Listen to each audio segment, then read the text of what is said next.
Hi there, everyone. This is Cheryl Johnson from Art Lessons Now, and I'm joining Jim Wildman in Claremore, Oklahoma. How's the weather there, Jim? We have snow going on today. Ooh, snow.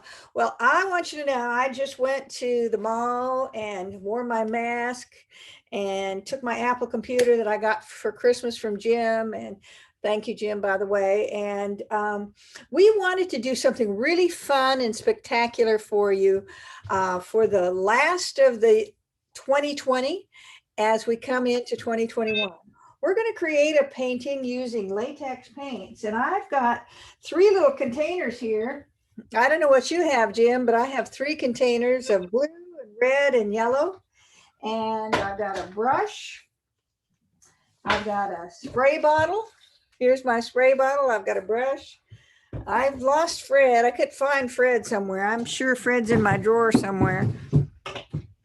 Oh, where are you, Fred? But I'll find Fred in a second. Fred's our wonderful squeegee, but we're just going to play and have a great time. And I'm going to teach you about how to create a great painting. And why should you listen to me? Well, I sold two paintings yesterday.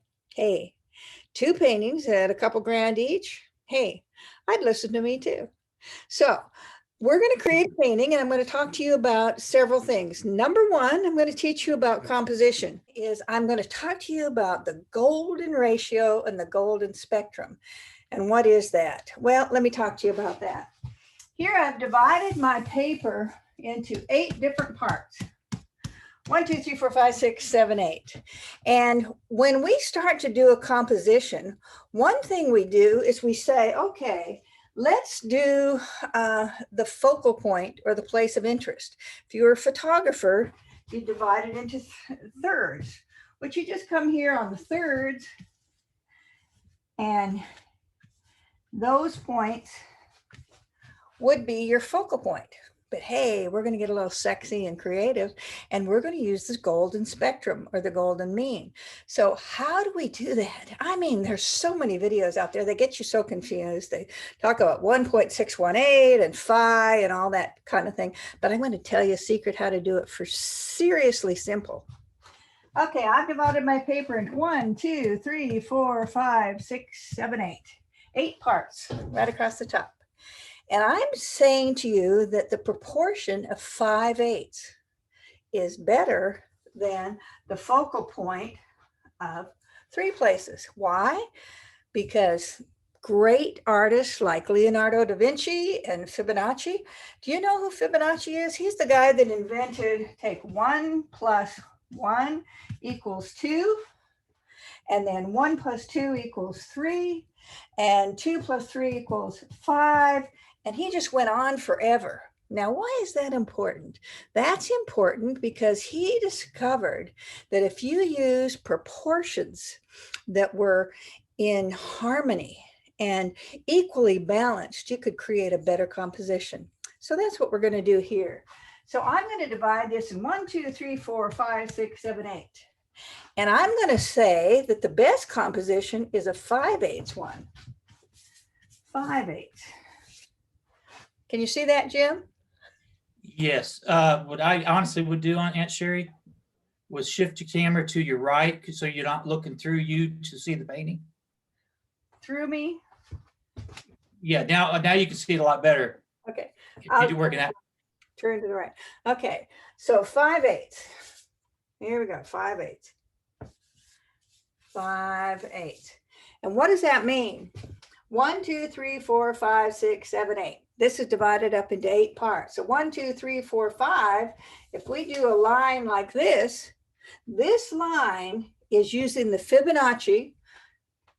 1, 2, 3, 4, 5, 2 plus 3 plus 5, 5 plus, it goes on forever. And you can divide this side up into 8 parts. One, there we go to the middle, middle, middle, middle, middle. And so we wonder, so now we've got a line where the dots are actually the center of interest is right here. And it's a little more sexy and a little more refined. I'm going to show you that in detail in just a second. But right now, let's move forward into our painting. So now I've got paint all over the canvas. Is that a mistake? Absolutely not. If we take our three colors, black, yellow, and red, and we mix them, which let's do, let's take a little bit of red, and a little bit of blue, and a little bit of yellow.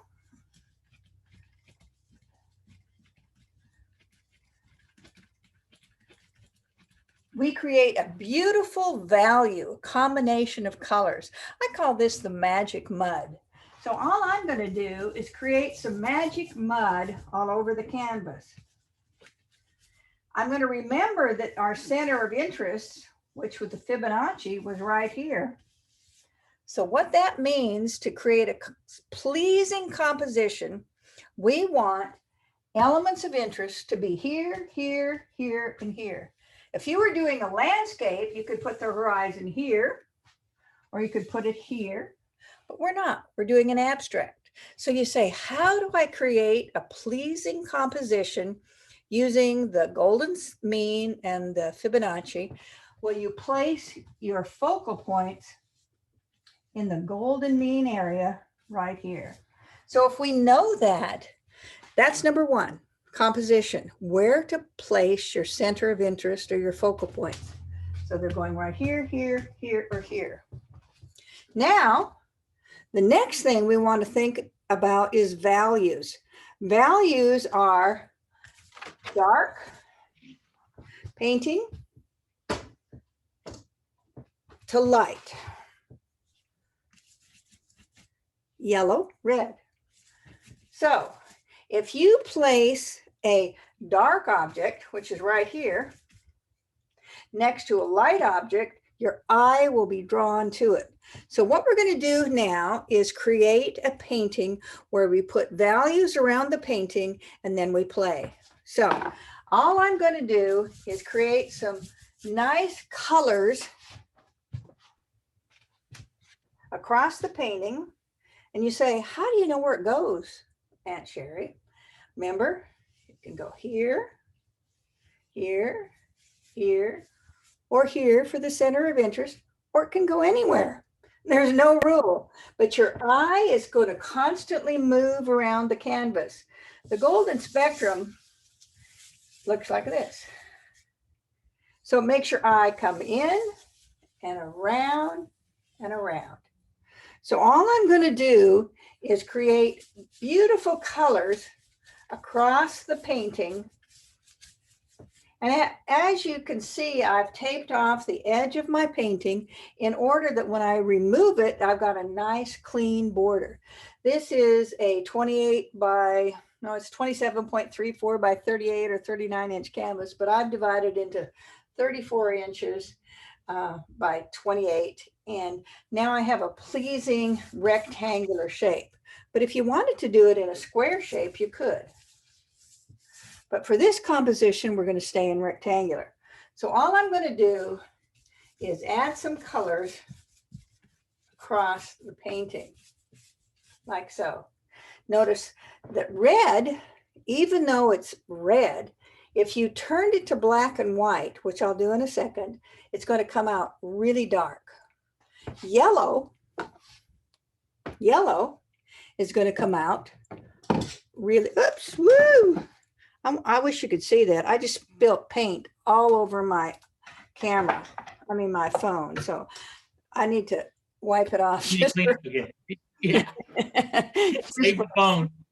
Just for a second, I need to get the paint off my camera because we don't want to ruin my new camera.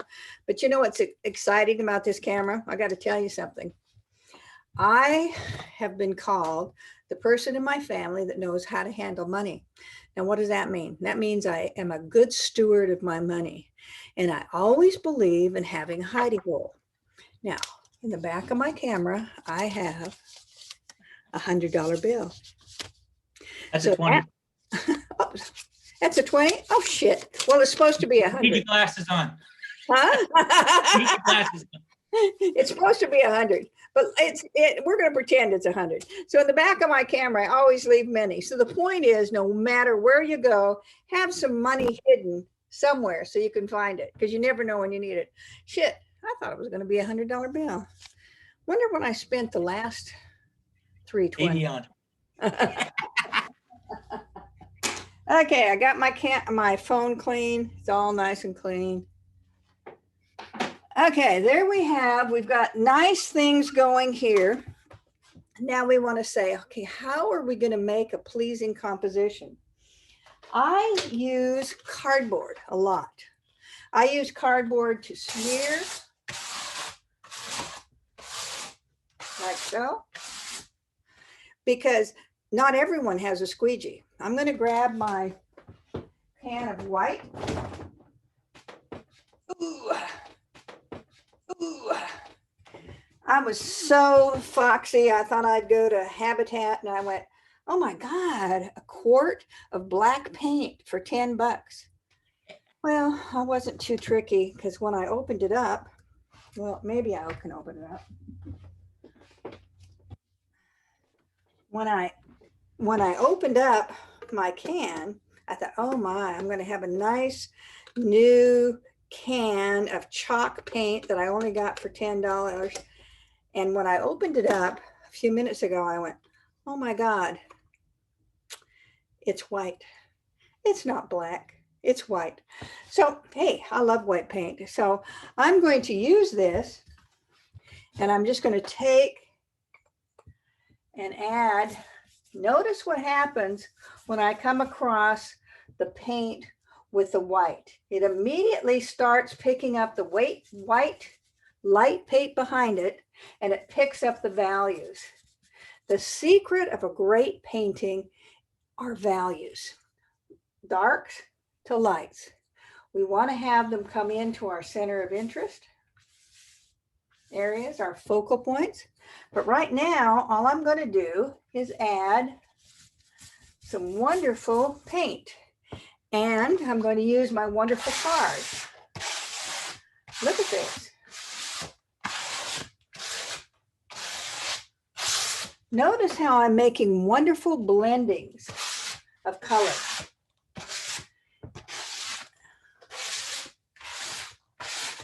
And when I have my composition all completely laid out with lights and darks, I'm going to put some more white over here.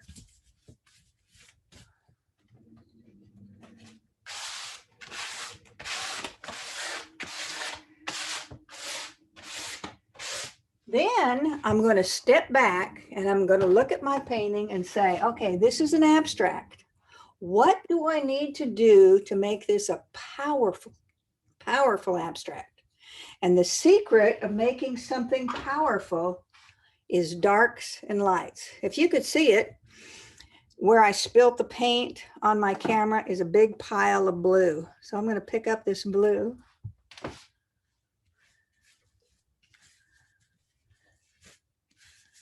Now notice I put some, remember this is the focal point right here.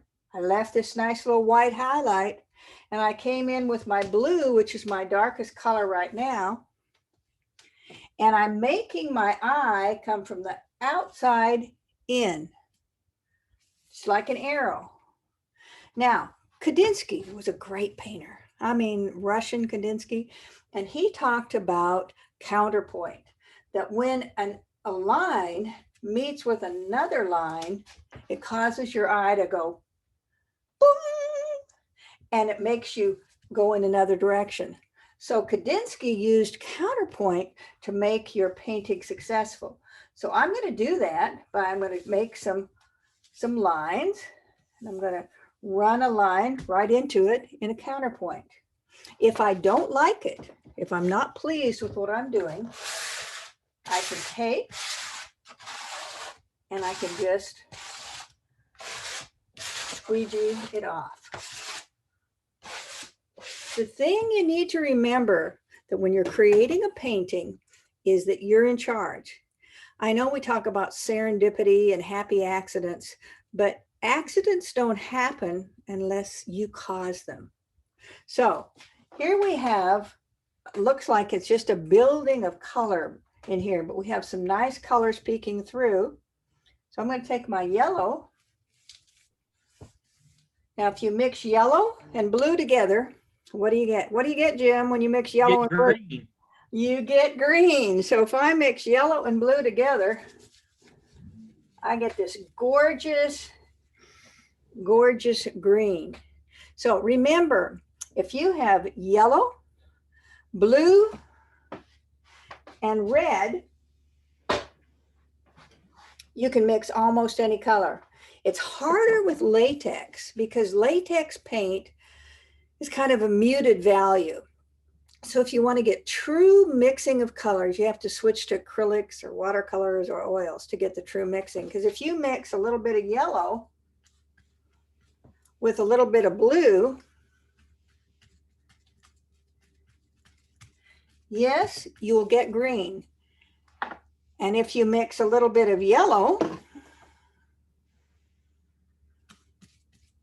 with a little bit of red,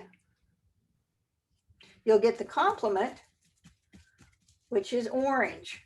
But if you're using latex paints, because latex paints have more colors embedded in them, they'll get kind of muddy. Even though it's orange, it's not a pure orange, okay? That's what you need to remember. But boy, is it beautiful to get these nice values. So anytime you're laying paint on a canvas, you want to think of values: dark and light. Because your eye is going to go where the dark and the light collide. If you add a darker dark, it's going to even have more contrast. So as we're building our canvas or our painting in the background, we're just simply putting colors down, and I can scrape them off like so, and I can create pleasing compositions. But if I want to know that if it's a great composition, you need to think about the focal points. Remember back here. How do we get our eye to go to those places? That's what you want. So the way to get your eye to go to those places is to add high value. Dark and light.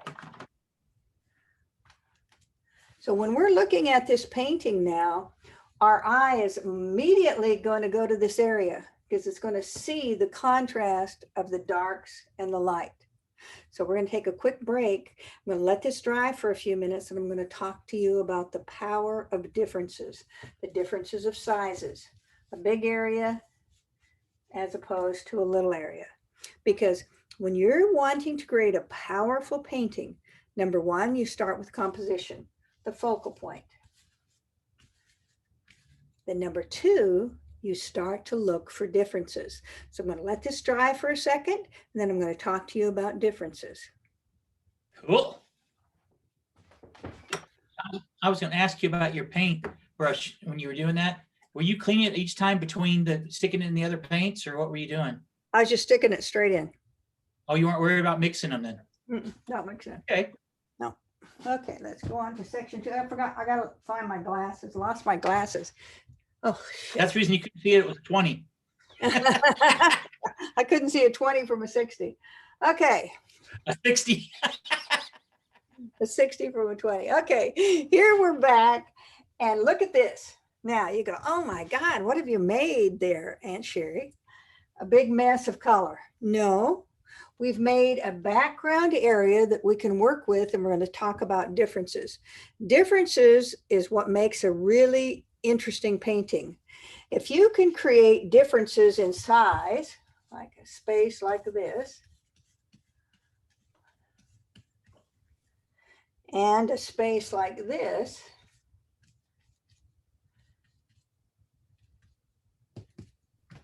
notice how the different sizes causes your eye to move, and it also attracts your attention. Remember Kandinsky. He uses different shapes, different colors, different sizes. You may not be doing something geometric, it may be soft edges, but still, think of Kandinsky. what great compositions he created.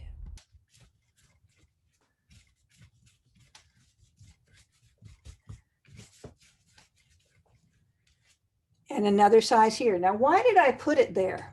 That's what you have to ask yourself. Remember the focal points? Down under here is this focal point, and this focal point, and this focal point, and this focal point. So I wanted it to be close to my focal point to draw your eye. So there we have different sizes. And another thing you can do in differences is make them come off the edge of your canvas.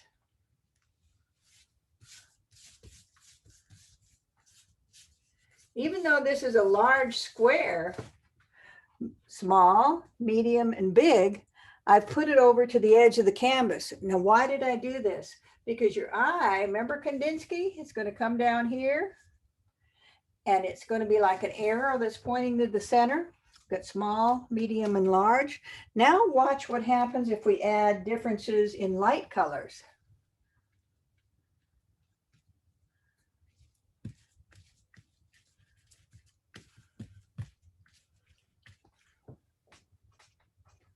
Jim asked a good question. Am I rinsing my brush out? No, I'm just dipping in because I'm excited about teaching.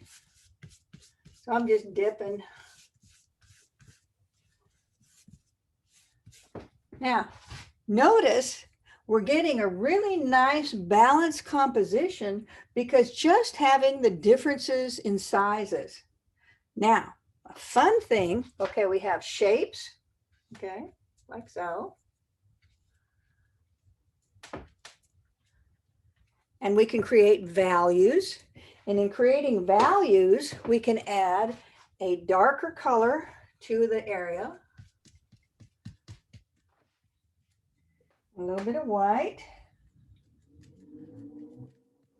Notice I'm mixing them right on my canvas. And I can create some values. If I create these values a little bit darker at a time, notice I'm just mixing them together. Just showing you here so you can see how the values cause your eye to move. Values are really, really powerful. Values are created by mixing light and dark. You can have an actual color like blue, and you can mix white with the blue to lighten it, or you can mix black. So let me see if I have black. I use black a lot. I try to mix colors to get black. We're changing the value of this blue. We have the black and the blue. And look at that beautiful value. Darker, lighter, lighter, and still lighter. And look how, because we added this dark value, where does your eye go? Where does your eye go, Jim? It's going to the highest contrast. Right. It's going to the highest contrast. So if we want it to really go in a direction, remember our little focal points? If we wanted to go to the highest contrast, we could fool the eye and send it right over there to a focal point. Or we could send it right over here. So as you're painting, remember, you've got different sizes and you've got values, dark to light. Now, the third element that we can add in a painting is line. I couldn't find any chalk, but I did find an oil crayon. This is a Sennelier. If you can afford Sennelier, get it because it's really wonderful. What is Sennelier? All it is a oil paint that is made into like a crayon. Oh, I forgot.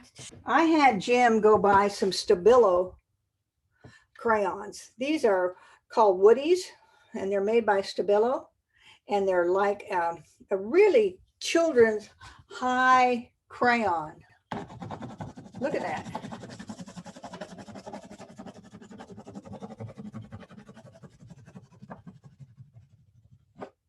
Notice how beautiful that is, the color. Now let me show you the difference in the oil crayon.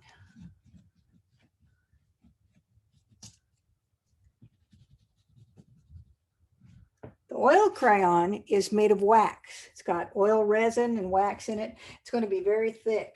You can actually even smear it and make it into colors. But these oil crayons. So I was talking to you about the power of line.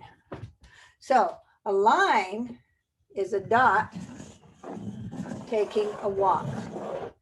Now, a lot of artists start their paintings simply using a line. I've seen many of them. They get over there and it's like they've got some magic power and they go, oh, and you go, why are they doing that? Hey, they're not doing it for any specific reason except they can. So they're drawing line because they know a line has power. So if you're wondering how to create line, don't be nervous. Just put your pencil down and let your dot take a walk. The more lines you cause to come together, the more your eye will go in that direction. Look at this. Look at that. See that? Now you go, oh, I hate that. I hate all of this. What do you do if you hate something, Jim? You start over or paint over. Start over or you cover it up. So I can take my paint and I can go.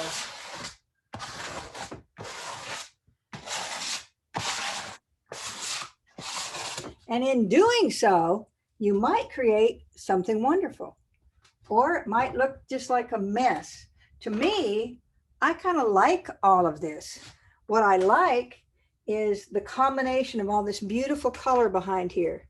But I want to make some nice areas that really stand out. So I just grab my paint. Remember differences? If this is a big shape, what kind of shape do we do next, Jim? Small or medium? Yep, a smaller or medium. How do you know where to put it? You don't, except you do if you want it to be close to a focal point. It'll draw your eye in that direction. So I'm just going to put the point of it coming to this focal point. Remember that focal point?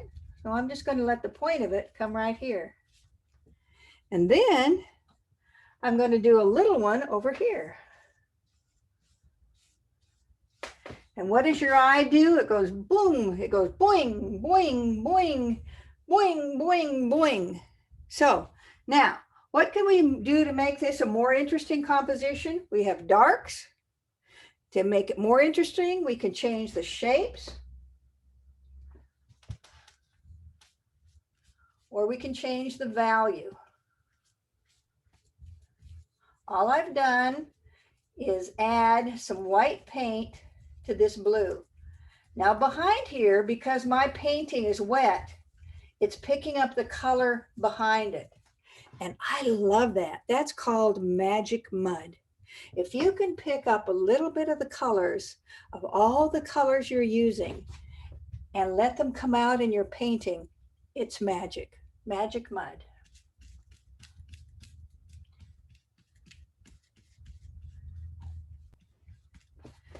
And if you want to make it darker, we add black. There's the focal point area. That's why I put it over there. There's another focal point area over here. So I think I'll do one there. And I think I'll do one here. Now your eye goes here. And then it goes here. And I could make it go clear up here.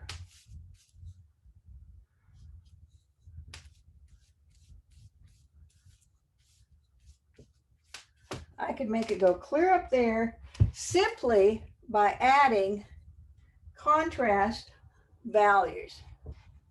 Notice the black and white? So I can control your eye anytime I want to. I can make it go here. I can make it go up there. I can make it go over here. If I want to add line,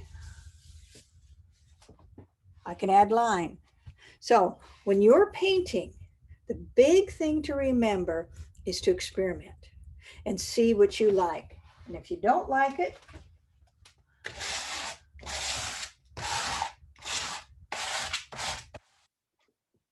but I'm kind of liking this. This is looking pretty powerful. I really like the red over here. I think I'm going to add some red and some mixture over here.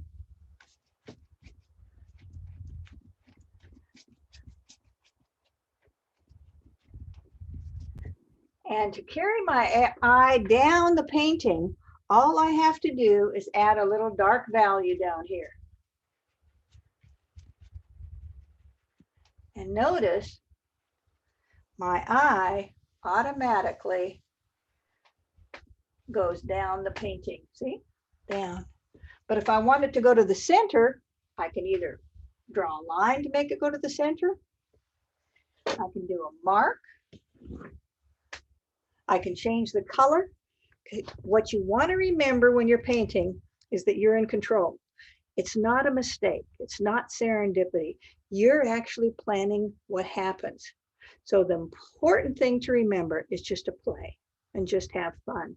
If you're using the colors that you've chosen, that's your colors, like I love reds and blacks and blues and yellows, but I tend to go more to the pastels. So if this were my painting, I would probably go and get a more muted color, which I could mix, or I could just go get it.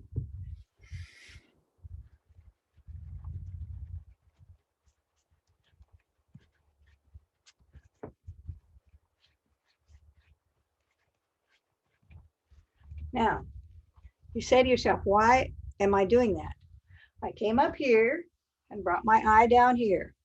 And then I wanted my eye to come down in the canvas. So I did a little bit here. And then I did a larger space here. And then my way of painting is to have color in at least 3 areas. So I'm going to put a little bit of yellow over here. And just for fun,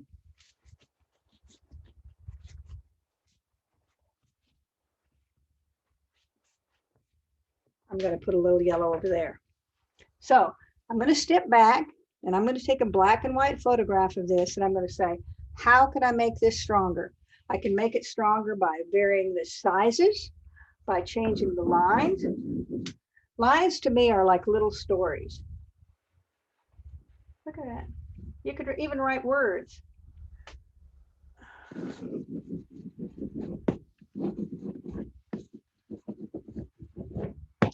That says joie de vivre, joy of life. People love hidden things in their paintings. So you can add things, you can subtract things, or you can layer things. And so that's the secret of a great painting. It's to experiment and think of values, darks and lights. It's to think of sizes. It's to think of line, and it's to think of composition. So remember your composition. It can either be in focal point right here, or it can be in the focal points of the golden spectrum, which are down a little bit smaller right here.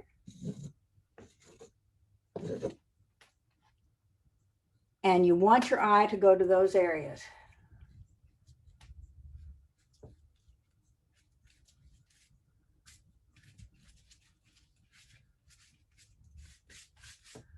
Well, I think that's kind of fun. What do you think, Jim? I think it's getting there. It's looking good. It's looking good. So the thing we're going to do next is check the value.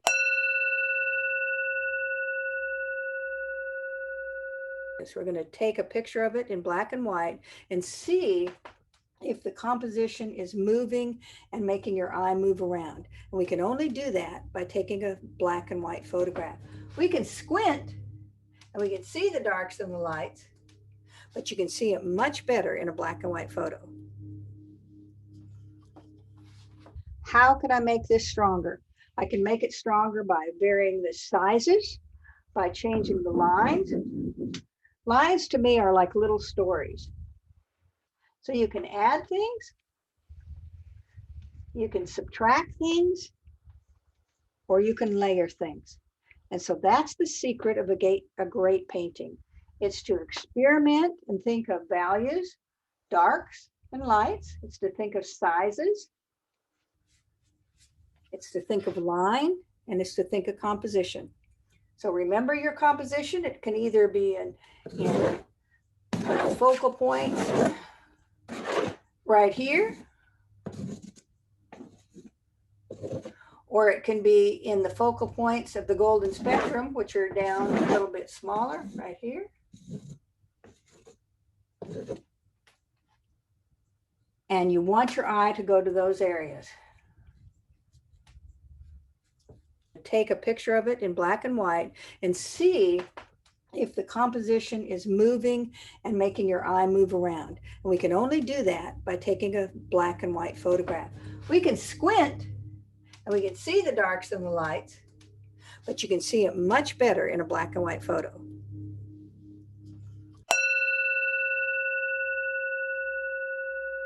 Well, this concludes the demonstration part of the painting. Hope that you've enjoyed it. I guess we're winding down. How are you, Dusty Dog and Jim? Are you there? Cool. Cool. Did you learn anything? Cool. Yes, I did. Okay, good. That's the important thing. Absolutely. I love you. Have a great day. Love you too. Bye. Okay. Bye-bye. Well, thank you for watching. Do you wonder how the painting turned out? If you do, put a comment or a note in there. I accidentally turned off the volume in the second part, and so I will, if you are interested, create a voiceover for that part. I really played and had a lot of fun. I made some stencils and did some spray paint. I did some lettering, and I just let my passion out.